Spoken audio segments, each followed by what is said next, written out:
Assalamu alaikum warahmatullah. Sunana Usman Muhammad Tahir wanda ake kira mai dubin isa.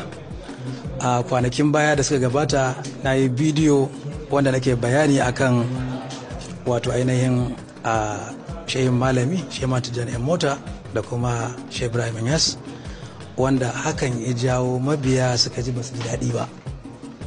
To mun janye wannan magana ta kama suna da kuma nuna hoto, kuma nan gaba duk wanda abin ya batawa muna bashi hakuri akan ba manufan mu kenan da mu bata wa al'umma ba. Assalamu alaikum warahmatullahi ta'ala wabarakatuh. Sunana Muhammad Albakari Mika'il, daya daga cikin shugabannin kungiyoyin ɗariƙar Tijjaniya wanda muka yi korafi akan Usman mai dubin isa a kotu sakamakon wasu jawabai da ya yi akan Shehu Tijjani Zangon Bare Bari da kuma Sheikhul Islam Sheikh Ibrahim Inyas rahimahullah, wa'inda jawaban suka kunshi cin zarafi da cin mutunci da reni. Wato wannan sai muka gan shi ya rufe ido, shi samu ma muka rufe ido muka kai shi kotu. Wanda to aka zo kotu yau, an kafin yau din an ta kaiwa da komowa wajen neman alfarma da neman tuba da cewa ya yi kuskure a zo a yi sulhu. To shine muka amince daga baya a yi sulhu, kuma muka sa sharuɗan sulhu guda uku. Na farko ya janye kalamansa na baya wanda ya na ɓatanci, sannan kuma ya ba da haƙuri ga iyalai na shehi da kuma masoya wanda abin ya ɓata musu.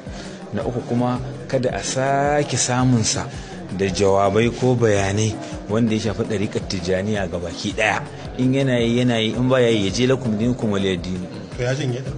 Ya yi janye, ya yi jawabi, ya janye, kuma an yi takarda za mu koma gaban alkali domin ya yi hukuncin wannan sulhun. Wato ba kes muka kashe ba, mun rataye kes ne da sharuɗa.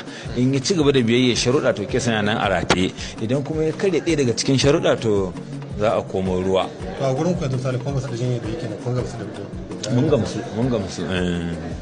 Misali wai wani zai ce akwai alaka ta wani abu ne misali da har ta kai ga to kamar da na ambata da ya rufe ido, Shehu Malam Tijjani rahimahullah shine wanda ya aurar da kakarsa, ya mata kayan ɗaki, kuma ta haifi babarsa, ita ma babar tasa ya aurar da ita, ko ba haka ba, ita kuma ta haife shi kuma ya zage shi.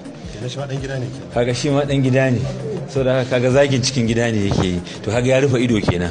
Shi sa ba mu ji nauyi ba, mu muka rufe namu ido muka gabatar da shi. Ba ka ce kai shege ne, ka ce za ka iya.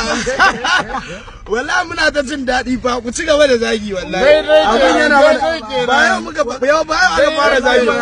Daidai kenan.